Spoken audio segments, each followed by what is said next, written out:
Store ముందు ఒక్క fan ఉంటే చాలు అని స్టార్ట్ అయింది.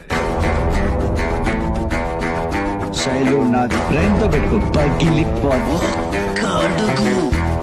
నా నెత్తురు కూడికి ఎక్కువ, నా కత్తికి పదులు ఎక్కువ. టిప్పర్లో వెళ్ళి స్కూటర్ గుద్దితే ఎలా ఉండదో తెలుసా? అలా ఉండదు.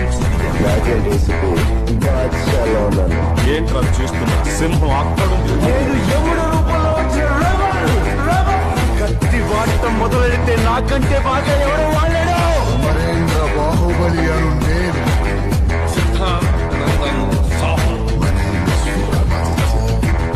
ఎప్పుడూ ముట్టుకోకూడదు. చిన్నప్పుడు వాడికి ఒక పేరు పెట్టు కదా. సలార్ తాను సామాన్య యోధుడు కాదు, తన పేరు చరిత్ర మర్చిపోదు. Rebel star. అర్జునుడు లాంటి రూపం, ఇప్పుడు లాంటి బలం, అమరుడు లాంటి పౌరుషం.